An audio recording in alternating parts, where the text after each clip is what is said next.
Hare Krishna, welcome back to our Bhagavad Gita study class. Thank you so much for joining me. And आज है पुरुषोत्तम मास की first day. Happy मलमास, अधिक मास, पुरुषोत्तम मास, जो इस नाम को आप जानते हैं. आज बहुत शुभ दिन है. 3 साल बाद ये मंथ शुरू होते आते एवरी ईयर. एंड इसके अलग कहानी है कि क्यों भगवान इसको इतना इम्पोर्टेंस दिए हैं. इसको पुरुषोत्तम बोला गया, राइट.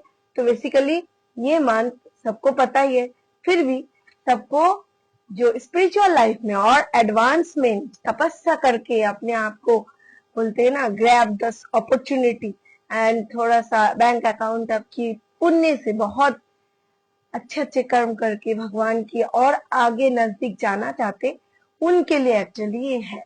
तो हम लोग भगवान को दिया ऑफर कर सकते हैं. इन शॉर्ट, भगवान के लिए जो भगवत गीता की चैप्टर नंबर 15, इसको हम रीड कर सकते हैं डेली 1 मंथ, 17 मई से 15 जून तक 2026.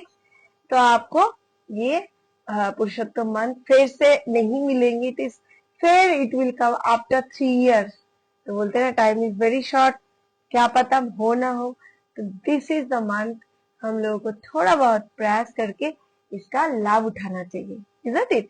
तो शुरू हो जाते मंगलाचरण से. हम लोग जहाँ पे थे चैप्टर नंबर 2.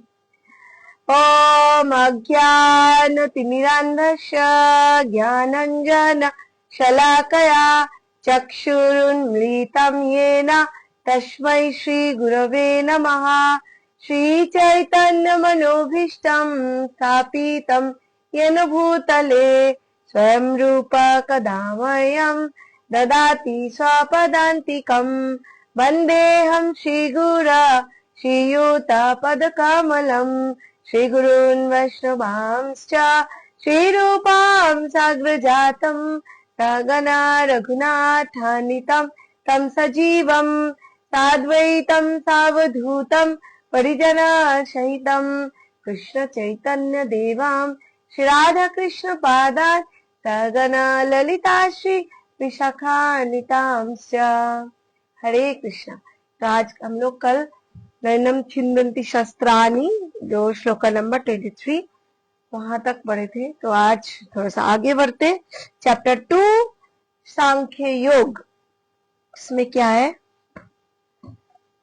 श्लोका नंबर 24. अच्छेदायं दाज्यो अयम् अक्लेदाज्यो अशोषशैव च नित्य सर्वगतस्थाणुर् अचोलायं सनातनः. अब अनुवाद. ये आत्मा के बारे में बात हो रहे है. जो हमारा बॉडी ये अलग है. एक्चुअली हम कौन है, मैं कौन हूँ, ये इस शरीर नहीं है, आत्मा है अकॉर्डिंग टू भगवत गीता. तो आत्मा की एक्चुअली साइजेस, आत्मा की कहाँ रहते हैं, आत्मा की फीचर्स क्या है, आत्मा को किससे काटा जाता है, किससे मारा जाता है या नहीं जाता है, उस बारे में हम लोग डिस्कस कर रहे थे दिस सेकेंड चैप्टर में. क्योंकि ये बहुत एनालिटिकल स्टडीज ऑफ दी आत्मा इस चैप्टर है, राइट. ये आत्मा अखंडित तथा अघुलनशील है. अघुलनशील में सबसे बोलते हैं ना, सॉल्यूबल नहीं है. इसे ना तो जलाया जा सकता है, ना भी सुखाया जा सकता है, ना इसको शाश्वत सर्वव्यापी अभिकारी स्थिर तथा सदैव एक सा रहने वाला है. ये एक्चुअली पिछले वाला श्लोक में बोला था कि पानी से भिगोया नहीं जा सकता, शस्त्र से काटा नहीं जा सकता, आग में जलाया नहीं जा सकता आत्मा को, और वायु से सुखाया भी नहीं जा सकता. तो आत्मा, यहाँ पे एक न्यू पॉइंट ऐड हुआ है कि अघुलनशील मतलब इनसॉल्यूबल, राइट. ये सॉल्यूबल नहीं है. जैसे कुछ भी चीजों के अंदर रखो और बिल्कुल घुल मिल के उसके साथ मिल जाए, वो नहीं है. तात्पर्य श्रील प्रभुपाद की जय. अनु आत्मा के इतने सारे गुण यही सिद्ध करते हैं कि आत्मा पूर्ण आत्मा का अनुअंश है और बिना किसी परिवर्तन के निरंतर उसी तरह बना रहता है. इस प्रसंग में अद्वैतवाद को व्यवहारिक करना कठिन है, क्योंकि अनु आत्मा कभी भी परम आत्मा के साथ मिलकर एक नहीं हो सकता. क्योंकि कल भी हम थोड़ा सा चर्चा किए थे कि सगुणवादी, निर्गुणवादी, मायावादी, है ना। तो और द्वैत फिलोसॉफी और अद्वैत फिलोसॉफी। द्वैत है मतलब डिवीजन, दो मतलब मैं आत्मा हूँ, भगवान परमात्मा है और हम उनकी दास है, नित्य प्रभु है और नित्य दास है, तो हमारा स्थिति ऑलवेज यहाँ रहते। और जो अद्वैतवादी होता है वो द्वैत नहीं, एक हो जाना, मतलब आत्मा परमात्मा मिलके एक हो जाते हैं। This is the theory. But बोलते ये कभी हो ही नहीं सकता। आत्मा की जो स्थिति है, जो उनकी फीचर्स है, वो परमात्मा के साथ कभी एक नहीं हो सकता, राइट। तो भौतिक कलमश से मुक्त होकर अनुआत्मा भगवान के तेज की किरणों की आध्यात्मिक स्फुलिंग बनकर रहना चाह सकता है, किंतु बुद्धिमान जीव तो भगवान की संगति के लिए वैकुंठ लोक में प्रवेश करता है। तो आप स्फुलिंग की तरह अगर रहना चाहते हो, छोटे अणु ही रहना चाहते, तो फिर आप इस जन्म मृत्यु के चक्कर से ना निकलो, यहीं से ही रह जाओ। और अगर जो बुद्धिमान होता है रियल वे में, वो क्या चाहते कि नहीं, मुझे मेरा पार्ट की मतलब बॉडी अगर पार्ट अलग हो जाए, अगर उस बॉडी से जुड़ जाए तो इसको शोभा ज्यादा होगी, या बॉडी से अलग होकर पार्ट रह के उसको ज्यादा अलग शोभा होगी, राइट। तो ये बोल रहे कि नहीं, बॉडी पार्ट हो तो बॉडी के साथ, मेन बॉडी के साथ जुड़ जाओ। जुड़ जाओ मीन्स एक नहीं होना, उसके सेवा के माध्यम से उनके पास चले जाओ, राइट। तो आपकी ज्यादा ग्लोरिफिकेशन हो सकता है। अगर आप बॉडी पार्ट ही एक हाथ कट के अलग हो गया और उसे हाथ फिर एक अलग से वो कितना ही अपने आप को क्या बोलते विस्तार कर लेंगे, राइट। यही बोला जाता है कि अनुआत्मा और परमात्मा या विभु आत्मा से मिल जाना ही या उनके पास जाना इनके लिए श्रेष्ठ है। किंतु सर्वगत शब्द महत्वपूर्ण है, क्योंकि इसमें कोई संशय नहीं है कि जीव भगवान की समस्त सृष्टि में फैले हुए हैं। वे जल, स्थल, वायु, पृथ्वी का भीतर तथा अग्नि के भीतर भी रहते हैं। जो ये मानते हैं कि वे अग्नि में स्वाहा हो जाते हैं, वह ठीक नहीं है, क्योंकि यहाँ कहा गया है कि आत्मा को अग्नि द्वारा जलाया नहीं जा सकता, फिर आत्मा कैसे स्वाहा हो सकते हैं, राइट। अतः इसमें संदेह नहीं है कि सूर्यलोक में भी उपयुक्त प्राणी निवास करते हैं, क्योंकि अगर सूर्यलोक में अगर आत्मा जलता नहीं है तो उतना हीट में भी कोई प्राणी होगा तो आत्मा तो होगा फिर।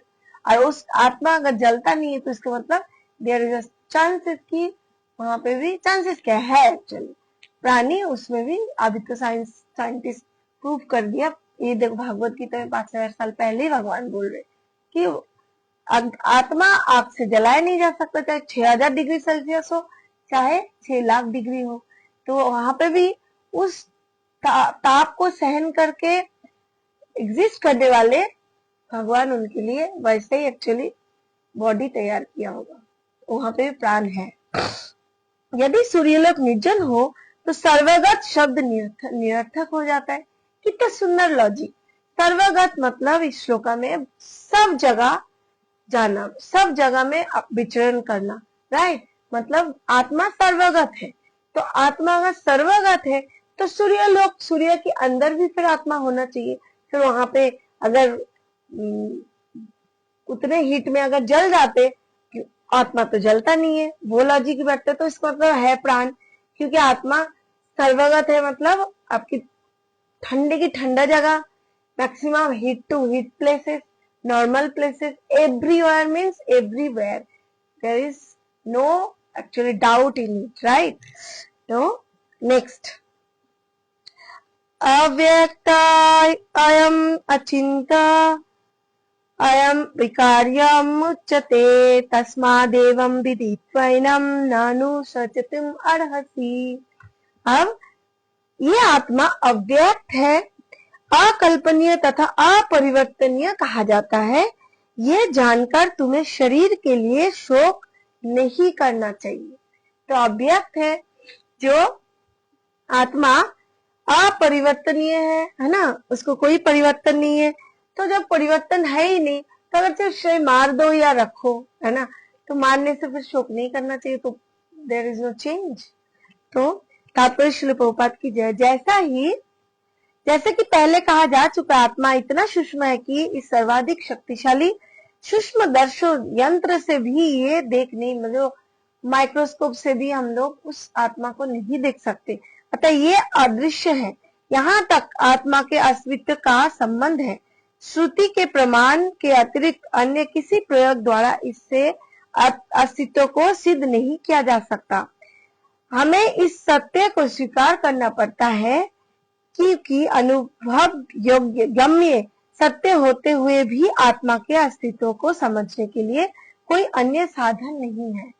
क्योंकि कुछ कुछ चीजें हम आंखों से नहीं देख सकते पर उसको अनुभव कर सकते, फील कर सकते, राइट। तो भगवत गीता में ही बोल सकते आत्मा को भी you can feel it, you can not see but you can feel it.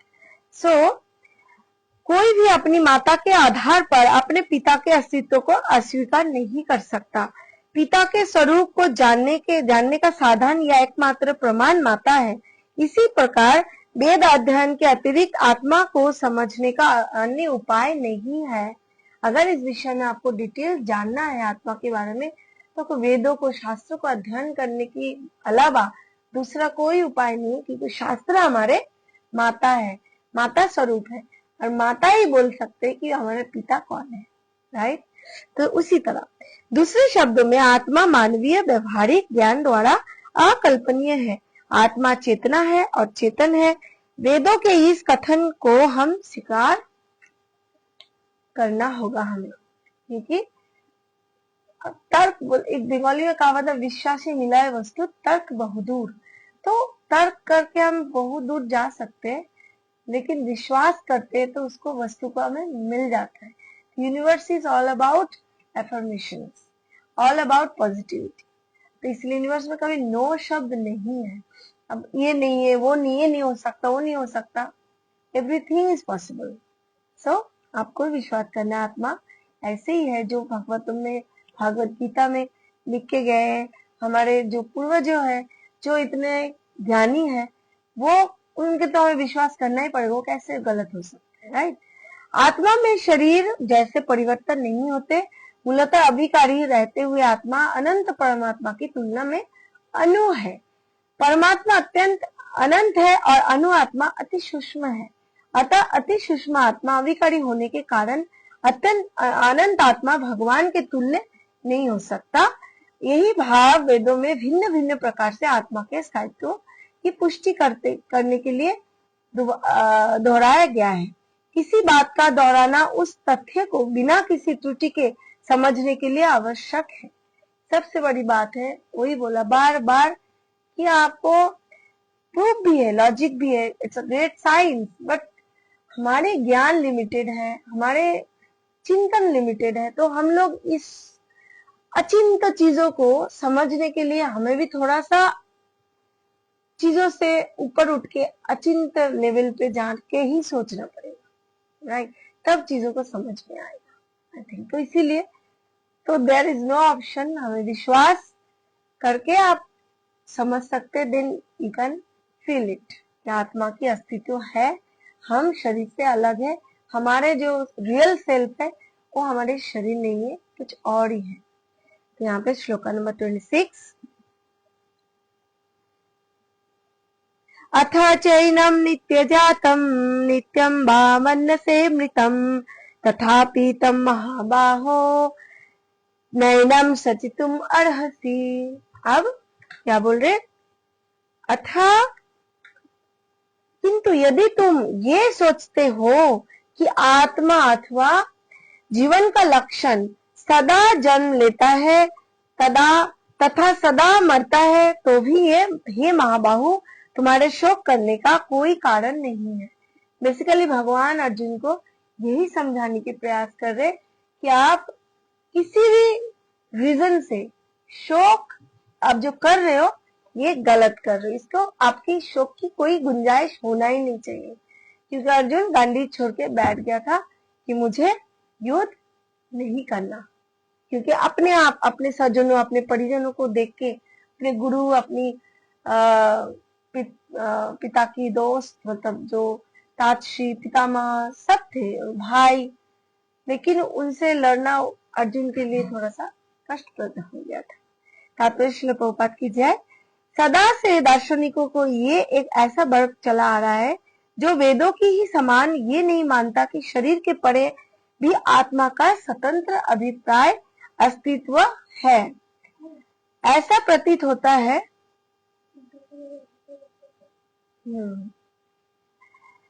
कि जब भगवान कृष्ण ने भगवत गीता का उपदेश दिया तो ऐसे दार्शनिक विद्वान थे और लोकायिक तथा वैभाषिक नाम से जाने जाते थे। ऐसे दार्शनिकों का मत है कि जीवन के लक्षण भौतिक संयोग की एक परिपक्व अवस्था में ही घटित होते हैं। तो ये सब दार्शनिक क्या बोले, आधुनिक भौतिक विज्ञानी तथा भौतिकवादी दार्शनिक भी ऐसा ही सोचते हैं।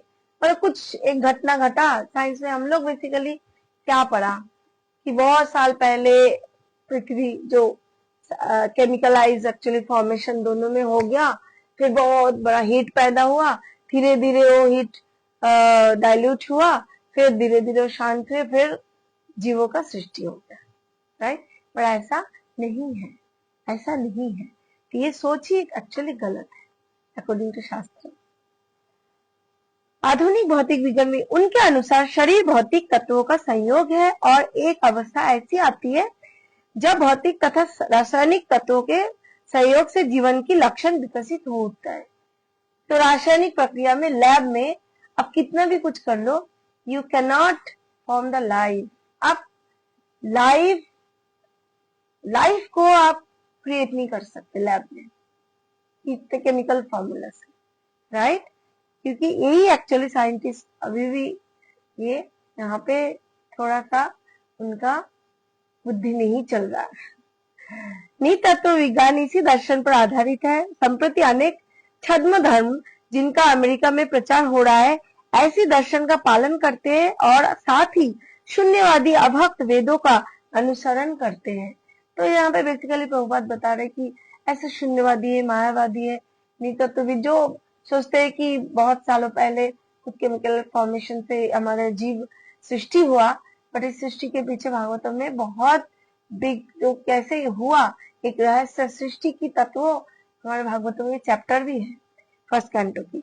यदि अर्जुन को आत्मा के अस्तित्व में विश्वास नहीं था जैसे कि वैभाषिक दर्शन में होता है, तो भी उसके शोक करने का कोई कारण न था। कोई भी मानव थोड़े से रसायनों की क्षति के लिए शोक नहीं करता तथा अपना कर्तव्य पलायन से त्याग नहीं देता। प्रभुपाद यहाँ पे अर्जुन को समझा रहे, अगर आप ये भी मानो कि हाँ केमिकलाइजेशन से आपकी फॉर्मेशन हुआ है, तो मानने से थोड़ा केमिकल घट जाएगा, क्या ही प्रॉब्लम है, शोक क्यों कर रहे हो, राइट।